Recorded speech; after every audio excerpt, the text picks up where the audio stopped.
The night sky above New Leora shimmered with the cold reflections of 1,000 orbiting cities, each one a ring of light circling the fractured planet below. Rain fell in silver threads across the streets, hissing where it struck the neon-lit pavement. Commander Eli Vance walked with his collar turned up, boots splashing through puddles that mirrored the glow of distant ships. He'd been out of the service for 2 years, long enough for the medals to lose their shine and the debts to pile up. The war had taken his purpose and given him nothing in return. He passed an alley filled with flickering hollow ads when a sound, soft, strangled, cut through the storm. It was the sound of someone trying not to cry. He hesitated, instinct tugging against reason. The city's lower districts were dangerous after dark. People disappeared here, and the peacekeepers didn't bother to look for them. Still, something in that voice pulled at him. He stepped into the alley, hand resting on the grip of his sidearm. A figure crouched near a collapsed crate, shivering under the rain. She was tall, her silhouette graceful even in the dim light, her long braids clinging to her shoulders. Her skin had a faint blue sheen, catching the glow of the signs above. When she looked up, her eyes met his, and for a heartbeat he forgot to breathe. They were luminous, crystalline, like twin stars burning behind glass. "Are you hurt?" he asked, voice low. She blinked, disoriented, as if trying to focus on his words. "No," she said softly, her accent precise and melodic. "Just displaced." He frowned. "Displaced? My vessel was attacked," she replied. "I was forced to abandon it." Her gaze flicked toward the end of the alley, where the faint outline of a wrecked craft lay half buried in smoke and rain. He followed her look and saw it. A small shuttle, elegant even in ruin, unlike anything he'd ever seen. Its design was alien but refined, layered with silver and obsidian plating. "You crash-landed here?" he asked. "Yes." Her voice trembled now, not from fear but from exhaustion. "And the ones who attacked me will come soon." He didn't ask who she was. He didn't ask why. He just reached out a hand. "Come on. You can't stay here." She hesitated, as if unused to being offered help, then placed her hand in his. Her skin was warm, almost electric. He pulled her to her feet, surprised by the faint shimmer of light that followed the contact. "You're not from around here," he said, half joking. "No," she murmured, "and I must not be found." They moved quickly through the rain, cutting across narrow streets and half-collapsed arcades. Eli's old instincts returned easily, the awareness of every shadow, every sound. He guided her toward his apartment, a small unit tucked behind a decommissioned shuttle yard. Inside, the lights flickered to life, revealing the cluttered space of a man who'd stopped caring about appearances. "It's not much," he said, "but it's dry." She looked around, eyes scanning the walls lined with old military plaques and maps. "You fought in the outer wars," she said. He froze, then nodded slowly. "Yeah. How'd you know?" "Your bearing," she said simply, "and the look in your eyes." He handed her a towel, trying to hide the faint embarrassment rising in his chest. She dried her hair, the braids catching the lamplight like threads of silver-white silk. "What's your name?" he asked finally. She hesitated before answering. "Lyra," she said. "And yours?" "Eli Vance." He studied her for a moment. "Lyra what?" "Just Lyra." Her voice carried an edge of finality, but not hostility. "All right, just Lyra," he said. "You hungry?" She tilted her head slightly, curious. "Hungry?" He gestured toward a ration pack on the table. "Old habits. Always feed the guest." She smiled faintly, an expression that transformed her face. "You're kind. You say that like it's rare," he said. "It is," she replied. He couldn't tell if she was joking. As the night deepened, the rain turned to mist. Eli patched the burn marks on her arm with a med strip, noting the faint glow that pulsed beneath her skin, bioluminescence woven into her biology. "Who attacked you?" he asked.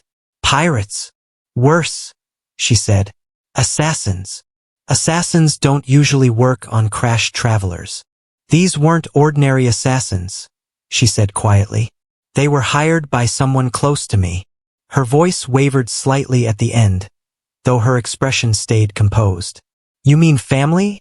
He asked. Her silence was answer enough. He leaned back in his chair, exhaling. Whoever you are, you've got people with serious resources after you. Yes, she said, and they must not find me before I reach the capital. He frowned. That's 5 systems away. You'll never make it on commercial lanes. I can pay, she said quickly. Enough to buy your freedom 100 times over. Lady, I'm not exactly for sale, he said. And you don't look like you carry much in the way of currency. Her eyes softened. You'd be surprised what I carry. Eli wasn't sure what made him agree. Pity, curiosity, or the strange sense that his life had just taken a turn it couldn't reverse. By dawn, they were already on the move. He borrowed an old cargo skimmer from a friend in the yards, loading it with supplies and keeping their route off-grid. Lyra sat beside him, silent but alert, her gaze scanning every horizon. You sure you want to go through the industrial belt? He asked. It's crawling with scavengers. I'm sure, she said. There's a jump gate hidden there, an old maintenance portal still active. My pursuers won't expect it. You sound like you've done this before. Too many times, she said softly. As they left the city behind, the skyline gave way to wastelands of rusted steel and forgotten towers. The air shimmered with the heat of old reactors still humming beneath the surface.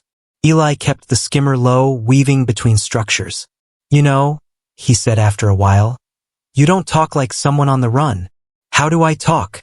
Like someone used to being obeyed. She smiled faintly. Old habits.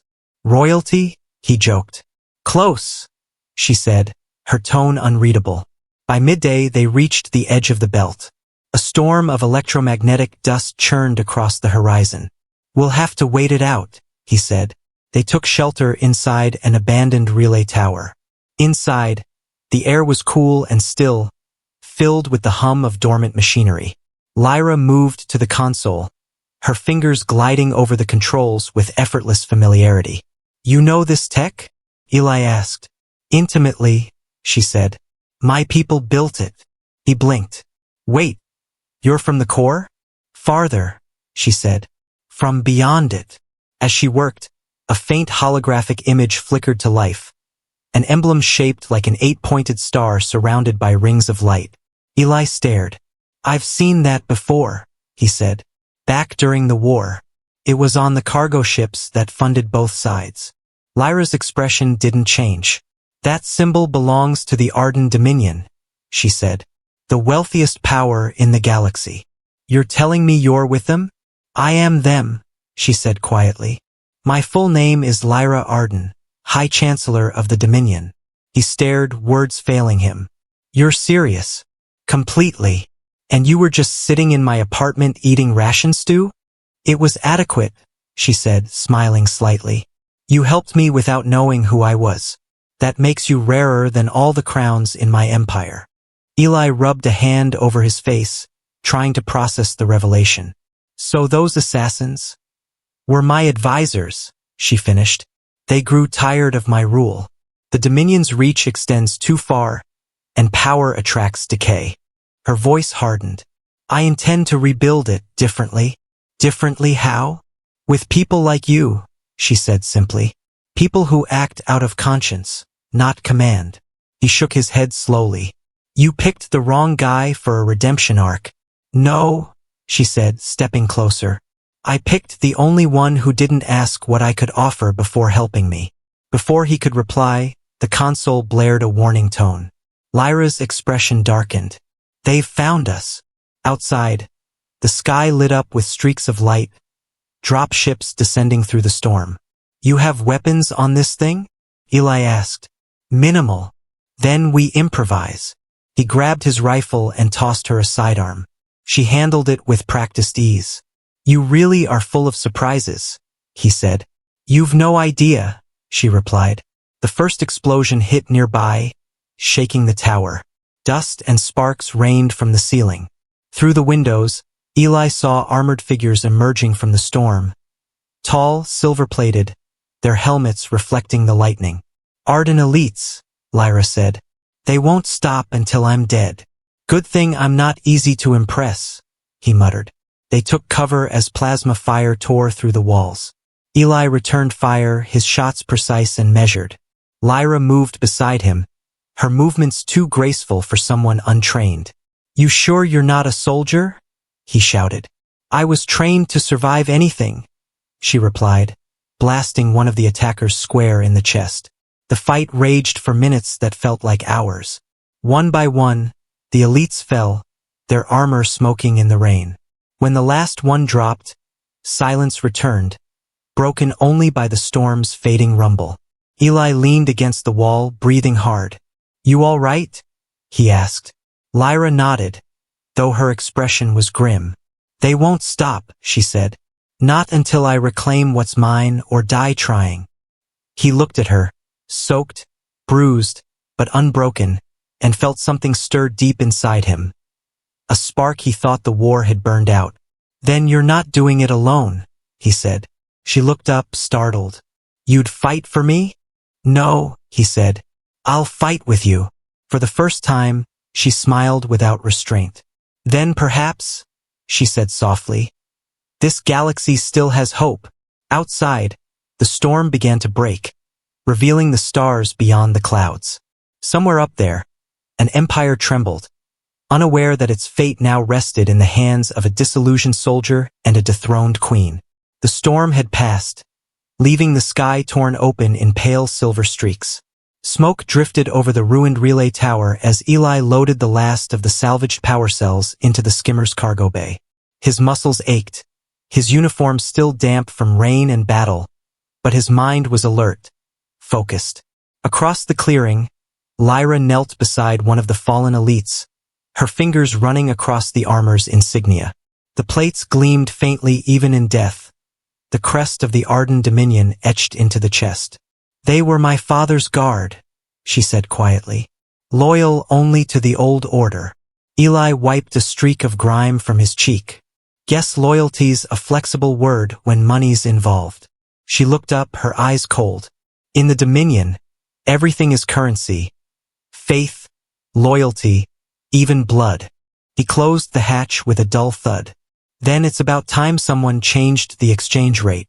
They traveled north through the derelict plains, the skimmer gliding low between skeletal towers that rose from the fog like gravestones. The land had once been a thriving industrial zone, now reduced to metal husks and drifting ash. I used to dream about places like this, Eli said after a while. When I was a kid, I thought the galaxy's core worlds were all shining spires and clean skies. Turns out the further up the ladder you climb, the more bodies it's built on. Lyra sat beside him, silent for a moment.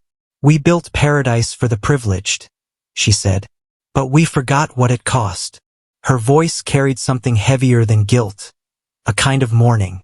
You talk like someone who's already seen the top, he said. I ruled it, she replied softly. The skimmer's sensors pinged faintly. Movement ahead, Eli said, squinting through the mist. He slowed the vehicle, scanning the horizon until a shadow emerged. Tall structures surrounded by dim lights. Outpost.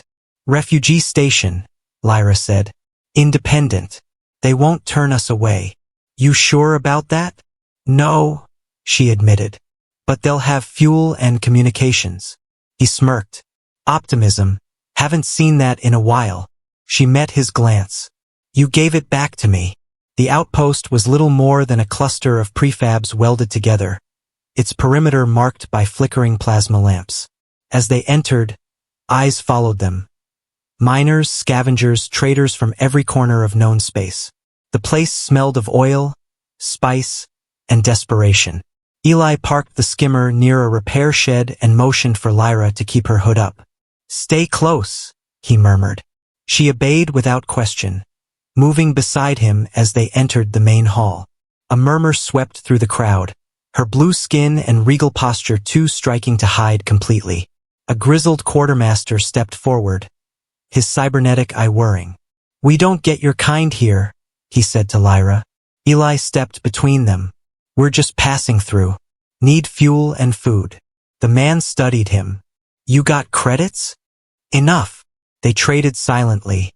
As the quartermaster turned away, he muttered under his breath, "Careful who you trust, soldier. That one's got the look of trouble." Eli pretended not to hear, but the words lingered. When they left the hall, Lyra pulled her hood lower.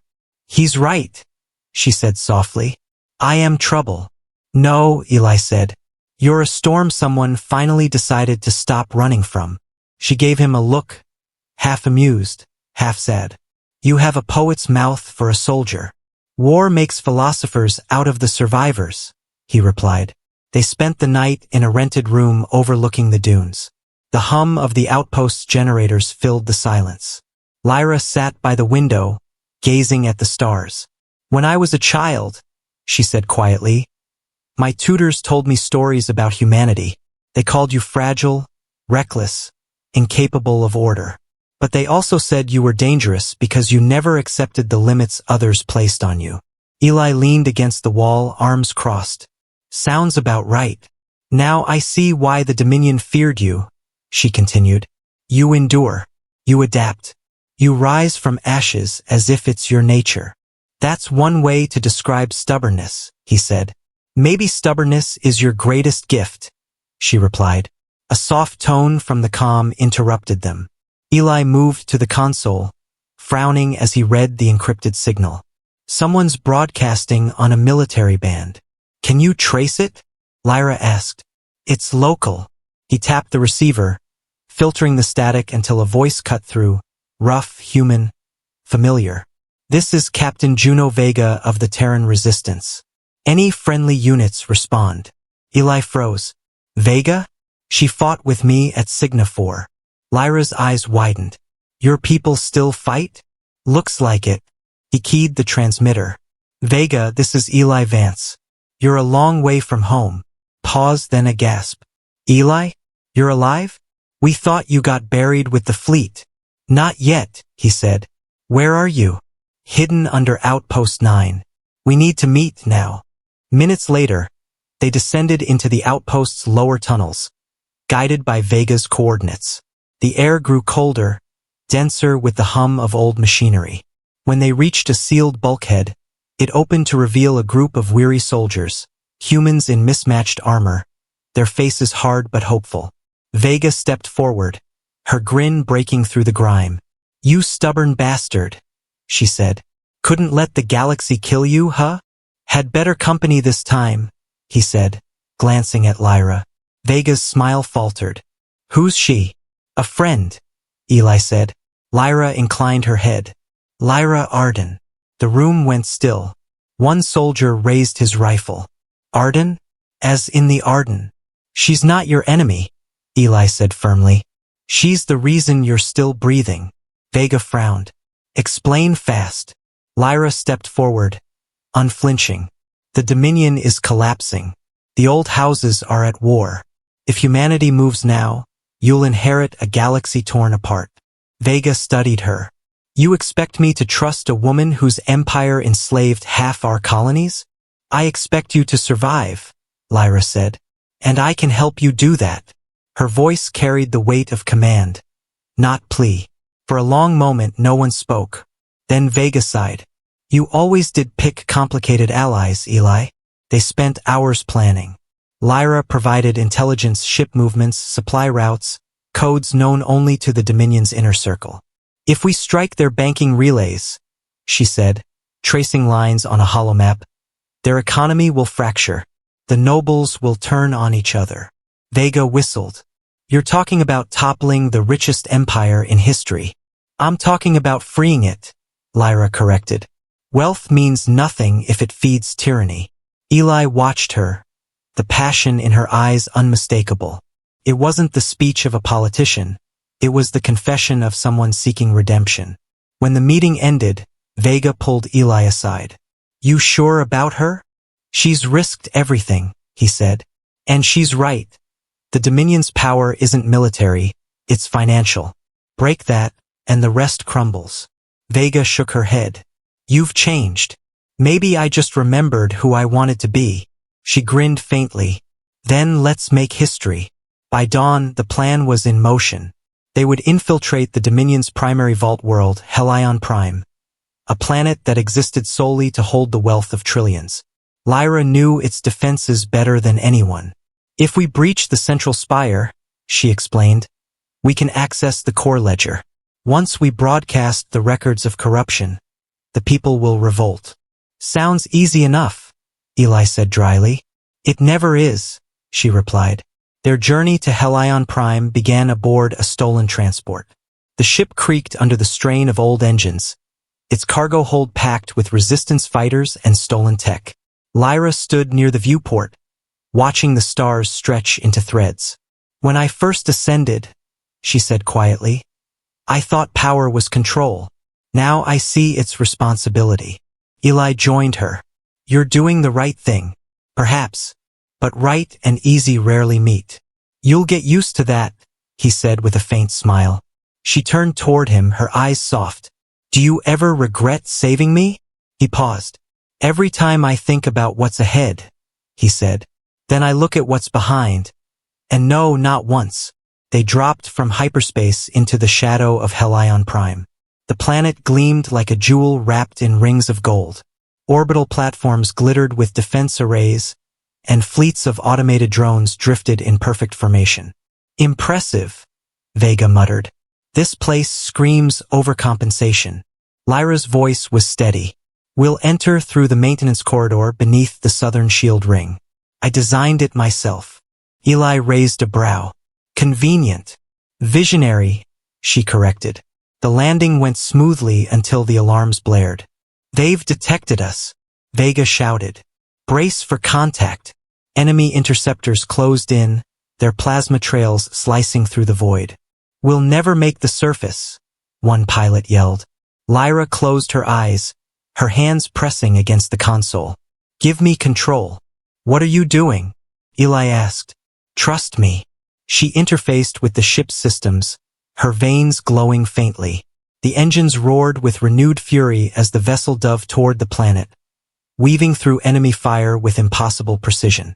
You're part machine? Eli breathed. Part symbiotic, she replied. A necessity of rule.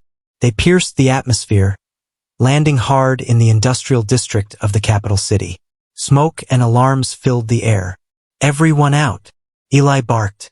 Fighters poured from the hold, taking cover among the ruins. Above them, the spires of Helion Prime towered, cathedrals of wealth built on suffering. Lyra's gaze hardened. We reach the central vault or die trying. Let's aim for the first option, Eli said.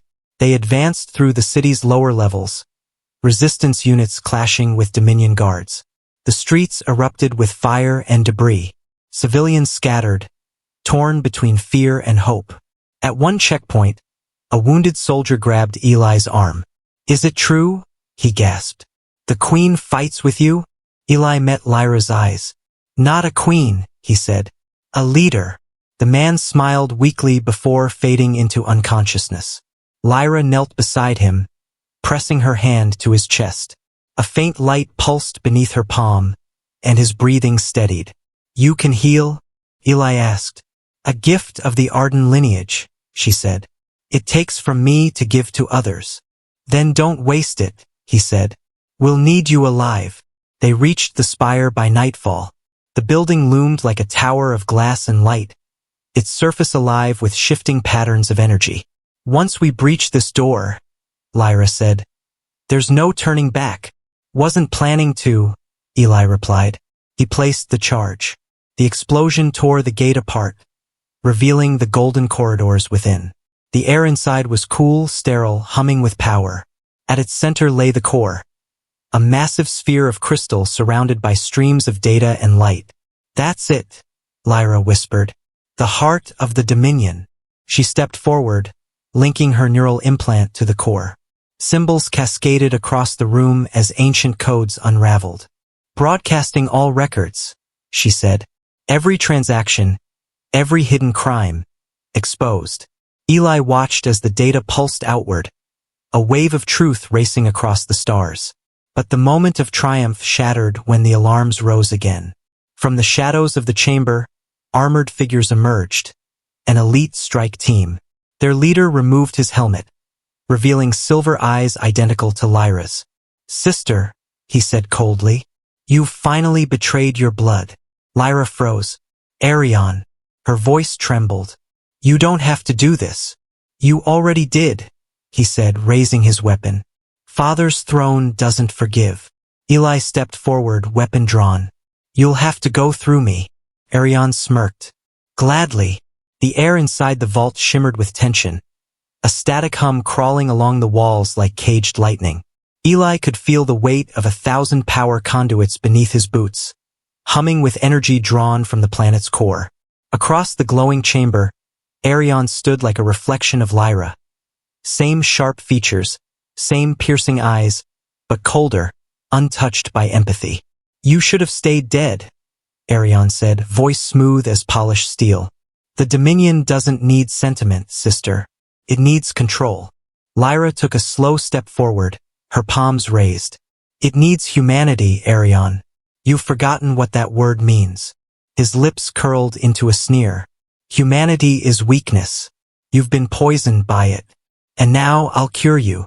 He raised his weapon, a sleek energy rifle thrumming with violet light. Eli reacted on instinct, firing first. The blast struck Arion's guard squarely in the chest, sending him crashing into a wall of data glass. The room erupted in chaos. Dominion elites poured from the corridors, their armor reflecting the glow of the core's shifting light. "Vega, we need extraction." Eli shouted into his comm. Static answered him. Communication jammed. Lyra moved with a grace that bordered on supernatural, her blade igniting in her hand with a whispering hum. "Stay behind me," she said. "Not my style," he muttered, firing again. Plasma bolts filled the air like falling stars. Arion lunged forward, his blade clashing against Lyra's in a storm of sparks. The sound was deafening. Metal singing against metal, fury against fury. "You think you can save them?" he hissed. "You think these primitives deserve the stars?" "I don't think Arion," she said, eyes blazing. "I know." Their blades locked, and for a moment, the light from the core painted them as two sides of the same coin. One consumed by power, the other defined by mercy. Eli covered her flank, dropping 2 advancing soldiers with precision shots. But there were too many. He ducked behind a console as an explosion ripped through the chamber. "We're not getting out of here clean," he shouted. "We weren't meant to," Lyra replied. Arion's strike came swift, a sweeping arc that forced Lyra back. Sparks sprayed as her blade deflected his. "You can't win," he said. "The Dominion will bury your rebellion under its own wealth. Then it dies rich and hollow," she snapped, twisting under his guard and slashing upward. The blow caught his shoulder, searing through armor. He stumbled, snarling, but didn't fall. "You've grown stronger," he admitted, "but not strong enough." He slammed his palm against the console, activating a defense matrix. Energy barriers snapped into place, cutting Eli off from Lyra. "No!" Eli yelled, pounding his fist against the glowing field. Lyra turned, her face pale under the violet light. "Eli, don't worry about me. Finish this," he shouted. But Arion pressed his advantage, driving her back toward the core's edge. Eli fired at the barrier, each shot dissolving uselessly into light. "Think, Vance," he muttered, scanning the consoles. Then he saw it, a maintenance port. He ripped open the panel and yanked free a handful of cables. "All right, you arrogant bastard," he said under his breath, rerouting the ship's power pack through the junction. Sparks showered his arms as he forced the connection. Come on! Come on!" The barrier flickered, wavered, then collapsed. He burst through the haze, firing in motion. The shot struck Arion's weapon, shattering it into fragments of molten metal. The Dominion air turned sharply, eyes flashing with fury. "You dare interfere in matters beyond your kind? Buddy," Eli said, reloading calmly. "We humans excel at interference." Arion lunged, but Eli sidestepped, catching him with the butt of his rifle before Lyra's blade came down in a decisive arc. The sound echoed through the chamber like a thunderclap. Arion dropped to his knees, his armor splitting with a hiss. For a moment, he looked up at her, expression unreadable. "You think mercy will save you?" he whispered. "No," she said softly. "But it will save them." She deactivated her blade, turning away. "Leave," she said. "This doesn't have to end with your death." "No," Arion breathed. "It ends with yours." He lunged, a hidden dagger flashing in his hand. Eli fired once, clean, final. The blast struck Arion through the chest. The light in his eyes flickered, then dimmed. Silence filled the vault, broken only by the soft hum of the core. Lyra stood frozen, staring at her brother's fallen body. "He was all that remained of my family," she whispered. Eli lowered his weapon. "Then he died for what you're building." She turned to him, eyes bright with tears she refused to let fall. An empire reborn on truth. The alarms cut through their moment, harsh and urgent. "Security reinforcements incoming," the AI in Eli's comm warned. "Thousands." Lyra moved to the console, her fingers flying across the interface. "I can overload the vault's power lines. The explosion will cripple their infrastructure." "And kill us," Eli said. "Yes," she admitted. "Unless we leave now." "Then what are you waiting for?" he said. She hesitated. "The data still transmits. It must finish or the corruption records won't reach the outer systems." "How long?" 2 minutes. "Then we hold the line." They positioned themselves near the entrance as the first wave broke through. Energy fire illuminated the chamber in bursts of blue and gold.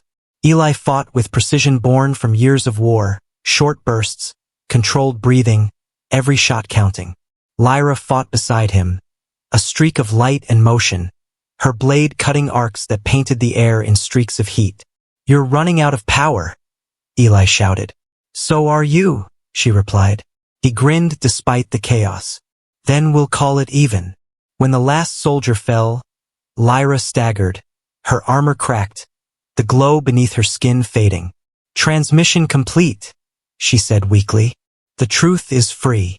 "Good," Eli said, catching her before she fell. "Then let's make sure we live to see it." He slung her arm over his shoulder, dragging her toward the exit. The walls trembled as the overload began. The crystal core pulsed violently, cracks spreading like veins of fire. They sprinted through collapsing corridors, debris raining from the ceiling. A blast wave followed them, roaring through the halls. Eli dove into the skimmer's hatch just as the vault imploded behind them. The explosion lit the sky like dawn. From orbit, the core world's golden rings fractured, scattering fragments of light into space. "Helion Prime has fallen," Vega's voice crackled through the calm. "Whatever you did, it's spreading. The Dominion's collapsing." Eli looked at Lyra, pale but conscious. "We're alive," he said.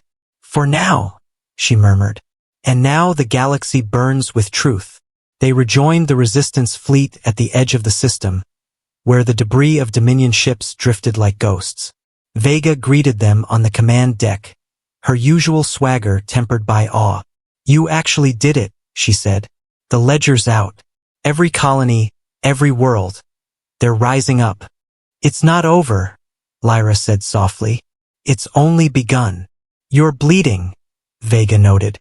"It's nothing," Lyra replied, though her hand trembled slightly. Eli frowned. "She's been running on fumes since the fight." "Then she needs rest," Vega said. "You both do." They retired to the observation bay, where the stars glowed against the dark sea of space. Lyra stood by the viewport, her reflection fractured by the light of distant battles. "I killed my brother," she said quietly. "He would have killed millions," Eli replied. "You gave them a chance." "I gave them chaos," she said. "Empires don't die cleanly." "Neither do soldiers," he said. "But we fight so others won't have to." She turned to him, her eyes softening. "You speak as if hope is a weapon." "It is," he said. "You just have to aim it right." For the first time, she smiled. A real smile, unguarded and warm. "You're impossible, Eli Vance." "So I've been told," he said. "But you're still here, so I must be doing something right. Her laughter, light and fleeting, echoed through the chamber. Perhaps, she said. Or perhaps the galaxy has a strange sense of humor. If it didn't, he said, we'd both be dead. The next day, the Resistance held council. Delegates from a dozen liberated worlds appeared via HoloLink. Some cheered Lyra's defection, others demanded her trial. You ask us to trust the architect of our chains? One shouted. She broke them, Eli countered. Without her, we'd still be fighting shadows. Lyra raised her hand for silence. You don't owe me trust, she said. You owe yourselves justice. I will stand before any tribunal, but know this, the Dominion will not fall from rebellion alone. It will fall when you stop living by its rules. The silence that followed was deep and electric. One by one, the delegates nodded. Vega grinned. Looks like you've got yourself a council, Chancellor. Former Chancellor, Lyra said. Titles mean nothing now. Later, when the meeting ended, Eli found her on the deck again, watching the fleet drift among the stars. You ever think about what comes after? He asked. After war. After peace. She considered his question. Peace isn't an end. It's a pause. A moment to decide what you'll fight for next. You sound like someone planning to disappear, he said. She smiled faintly. Perhaps I've done enough leading for one lifetime. He stepped closer. Wherever you go, you won't be alone. Careful, she said softly. You sound like you care. Maybe I do, he said. Outside, a new dawn spread across the void as liberated ships ignited their engines, scattering in every direction. The old Dominion was dead, its riches now meaningless against the weight of truth.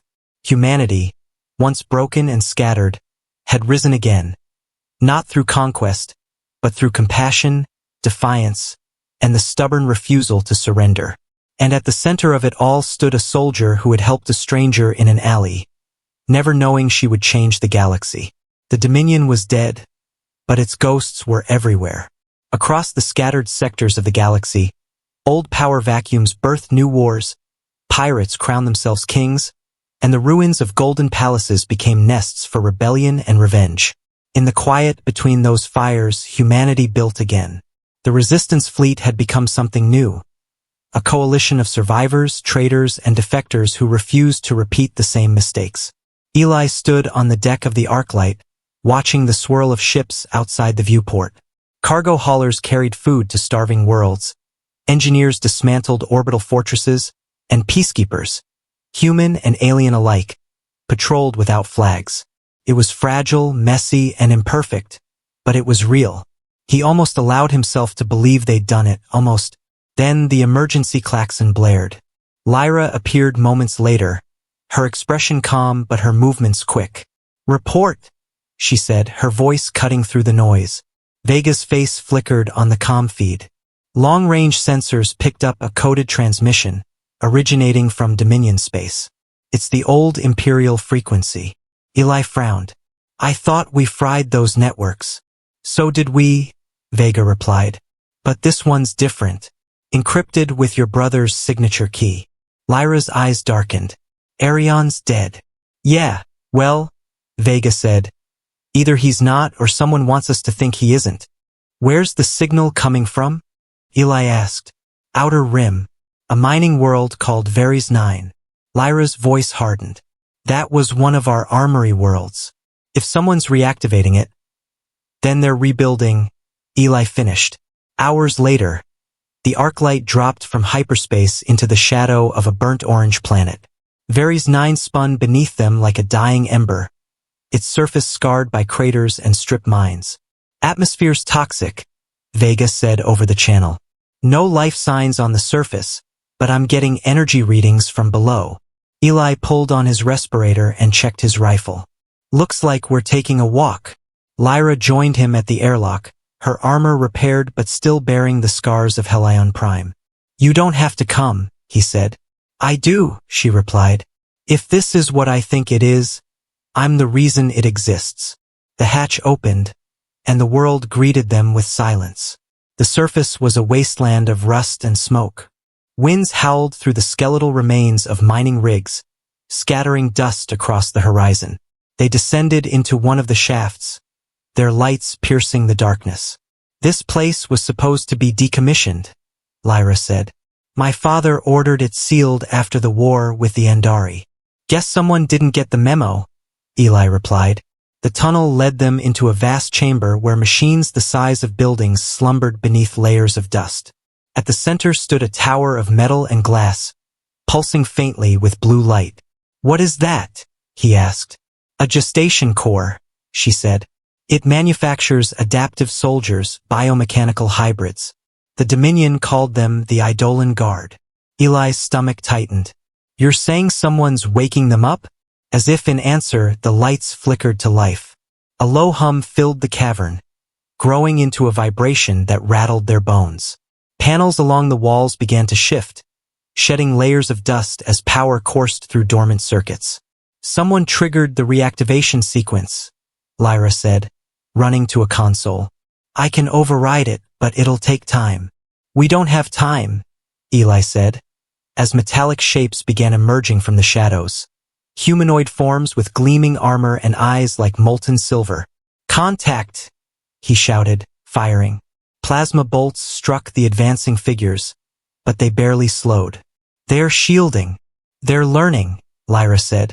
Each hit recalibrates their armor. They're evolving by the second. That's comforting, he muttered, reloading. She connected her neural link to the console, veins glowing faintly beneath her skin. I can shut down the core, but it'll drain me. You're not doing that again, he said. You nearly died last time. There's no other way, she snapped, her voice breaking. He stared at her, then sighed. Fine, but you're not doing it alone. He grabbed a loose power conduit and jammed it into the override port. The surge of energy slammed through his body like fire, throwing him backward, but the lights around the chamber flickered violently. Eli, she shouted. Keep going, he yelled, forcing himself upright. I didn't come this far to lose to a damn machine. Together, they forced the override through. The chamber shuddered, and one by one, the Eidolon froze, their silver eyes dimming. The hum died away, replaced by the crackle of cooling metal. Lyra collapsed to her knees, breathing hard. Eli caught her before she fell. You good? He asked. Just tired, she whispered. You're lying, he said. Always, she murmured, managing a faint smile. The ground trembled suddenly. A deeper rumble that came not from machinery, but from above. We need to move, he said. They climbed back toward the surface, the tunnel groaning around them. When they emerged, the sky had changed, dark clouds swirling around a massive ship descending through the atmosphere. The vessel was enormous, larger than any Dominion craft Eli had ever seen. Its hull shimmered with symbols older than recorded history. What the hell is that? He breathed. Lyra's face went pale. The Ascendant, she whispered. My father's flagship. I thought it was destroyed. Guess he didn't stay buried either. He's not alive, she said. That ship runs on his consciousness, an AI imprint built from his mind. It's the Dominion itself, embodied. And it's here, Eli said grimly. Meaning it's not done with you. The Ascendant landed with a thunderous crash, kicking up storms of dust. Its massive hangar doors opened, revealing rows of Eidolon units reactivating under its control. They're rebuilding faster than we can stop them, Eli said. Then we go for the source, Lyra replied. The ship's core houses the central AI. If we destroy it, the army dies with it. And us? Probably, she said. He chuckled darkly. You've got a terrible sense of optimism. I learned from you, she said. They fought their way aboard, weaving through corridors of shimmering metal alive with movement. Voices whispered through the intercoms. Fragments of Lyra's father's voice, calm and omnipresent. My daughter returns to finish what she began, it said. Do you think yourself righteous, Lyra? The galaxy was peaceful under my rule. It was enslaved, she shouted back. Peace built on obedience isn't peace. The ship responded with fire. Turrets descended from the ceiling, raining plasma bolts.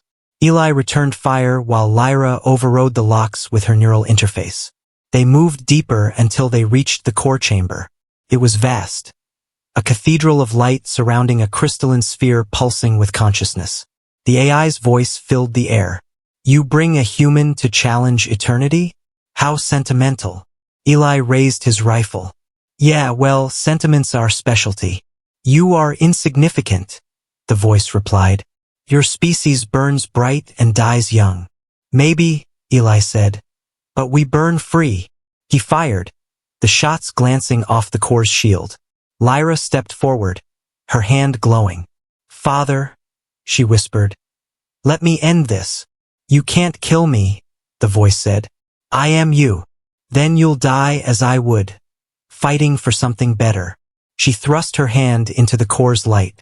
Energy flared around her, arcs of plasma licking across her armor. Lyra!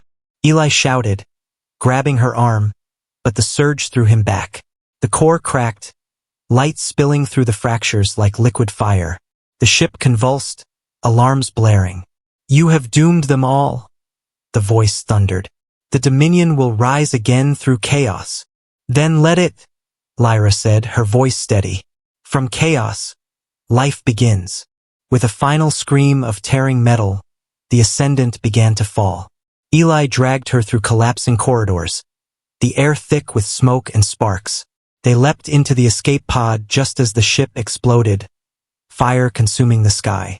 The pod rocketed clear, spinning through the storm. When it finally crashed into the wasteland below, silence returned. Eli forced the hatch open, coughing on smoke. Lyra lay unconscious beside him, her skin pale, her glow faint. He lifted her gently, carrying her out into the open air. The wreckage of the Ascendant burned behind them, a new sun dying on the horizon. He sat with her in the dust, the cold wind howling around them. You did it, he whispered. You ended it. Her eyes fluttered open, faintly luminescent. Ended? She murmured. No, changed. You're going to live, he said. She smiled weakly. You lie beautifully. Yeah, he said. I've been told. She reached up, her hand brushing his cheek. Eli, promise me something. Anything. Don't let them make another empire. Not in my name. I promise, he said. As the dawn broke over Varys 9, the last fragments of the Ascendant fell like shooting stars across the sky. The Dominion was gone, not defeated by fleets or armies, but by two souls who refused to let history repeat. In the distance, the arclight descended through the clouds, Vega's voice echoing over the calm. We've got you on scanners, Vance.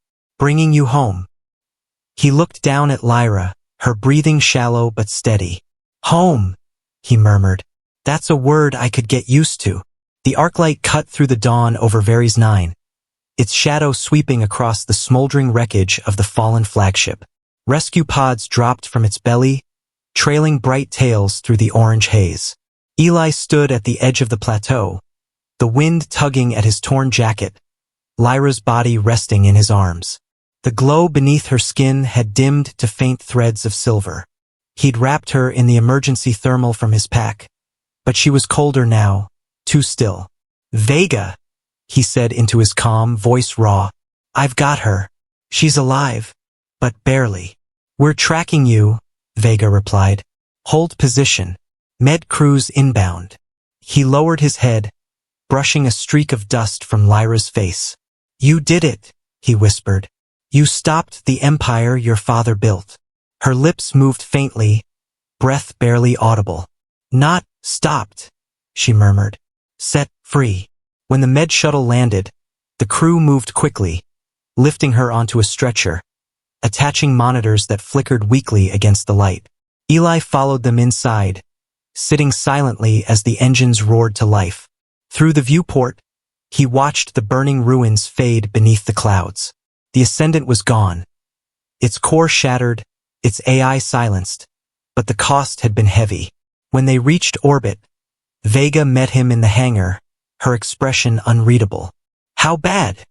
She asked. Her vitals are fading, Eli said. She used herself to overload the core. Vega shook her head. No one survives that kind of feedback. She's not no one, he said. They transferred her to the medbay, a chamber lined with humming machines and soft white light. The ship's doctor, a wiry man named Harlow, frowned as he examined her. She's not human, he muttered. Half her biology is energy-based. I've never seen cellular degradation like this. Can you fix it? Eli demanded. I can slow it, maybe, Harlow said. But whatever power sustained her is fading. When it's gone, so is she. Eli sat beside the bed as the others left, the steady hum of monitors filling the silence. He stared at her face, remembering the night he'd found her in the rain. An alien stranger with fire in her eyes. He'd thought he was saving her life that night. Now he realized she'd been saving his ever since. Hours passed. Outside, the fleet drifted through space, a patchwork of vessels bound by fragile hope. Reports came in from across the sectors. Dominion forces surrendering, colonies declaring independence, and systems once oppressed now raising new banners. Yet amid the victory, Eli felt only exhaustion. He rested his head against the wall, eyes half closed. You ever think about peace? He murmured to the unconscious Lyra. Not the kind you fight for, the kind that just is. He smiled faintly. Maybe that's asking too much. A faint sound drew his attention. A pulse, rhythmic and growing stronger. The monitors flared as energy surged through her veins, lighting her skin with radiant gold instead of silver. Harlow, he shouted. The doctor rushed in, eyes wide. What in the void? The light intensified until the whole room glowed, then faded suddenly, leaving behind silence. Lyra's eyes opened. They were no longer crystalline blue. They burned with soft amber light. Eli, she whispered. He exhaled, relief breaking through disbelief. You scared the hell out of me. I'm sorry, she said faintly. I had to become something new. You mean survive? No, she said softly. Live. She sat up slowly, her movements unsteady but certain. What happened to the Dominion? Gone, he said. What's left of it scattered and leaderless. Good, she whispered. Then maybe the galaxy can heal. Harlow stepped forward cautiously. You shouldn't even be awake. Your vitals, she smiled gently. They no longer define me. He blinked, then muttered something about needing stronger coffee before leaving the room. Eli helped her to her feet. So what are you now? Something between what I was and what I wanted to be, she said. The part of me that belonged to the Dominion is gone. What remains is mine alone. They stood by the viewport, watching as the fleet drifted among the stars. Vega's voice came through the intercom. We're receiving messages from the outer colonies. They're asking what happens next. Tell them, Lyra said, that they don't need a ruler. They need each other. You sure you want to give up command? Vega asked. Command was never mine to keep, she replied. It belonged to those who suffered under it. Vega paused. You really are something else. I hope so, Lyra said quietly. Later, the ship entered orbit around a new world, a lush green sphere untouched by Dominion industry. The Council had chosen it as a neutral capital, a place to rebuild without old flags. Eli and Lyra watched from the shuttle as they descended toward its surface. Reminds me of Earth, he said. If Earth had twin suns. And less pollution, she added. Give us a few years, he joked. She smiled, but her gaze was distant. You could stay here, he said. Lead the new council. Help them start over. She shook her head. If I stay, I'll become what I fought against. A symbol, not a person. I can do more good out there, finding worlds still trapped under the Dominion's shadow. Then I'm coming with you, he said. She looked at him, eyes soft. You've given enough. Not until I see this through, he said firmly. Besides, someone has to keep you from making bad decisions. I don't make bad decisions, she said. You made me, he countered. She laughed softly. Then perhaps you're my favorite mistake. They landed among the council gathering. delegates from liberated systems, humans, and aliens standing side by side beneath the open sky. Lyra addressed them, her voice carrying across the field. The Dominion is gone, but its echo will linger. Let it remind us not of power lost, but of empathy regained. We are many worlds, many species, but one truth binds us all. Freedom without compassion is just another chain. The crowd was silent for a heartbeat, then erupted in applause. Eli watched her from the edge, pride and something deeper stirring in his chest. She met his gaze and smiled. A small, knowing smile that said everything words could not. That night, when the stars rose above the council fires, Eli found her standing alone at the edge of a lake. The reflection of twin suns shimmered across the water. You always find the quiet places, he said. They remind me that silence can mean peace, not fear, she replied. He joined her, hands in his pockets. What happens tomorrow? We leave, she said. There are still worlds to free, still people living under the weight of what my family built. You really can't rest, can you? Would you? She asked. He smiled faintly. Guess not. A soft breeze moved between them, carrying the scent of rain and new soil. You know, he said quietly, when I found you that night, I thought I was helping a stranger. Turns out I was just following orders I didn't understand. Whose orders?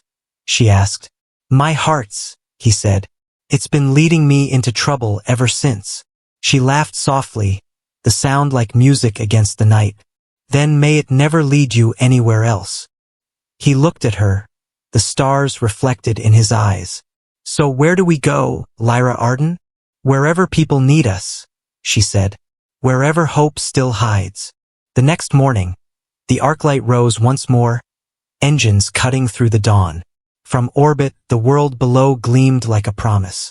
The fleet dispersed, some to rebuild, others to explore, all carrying the memory of what had been won.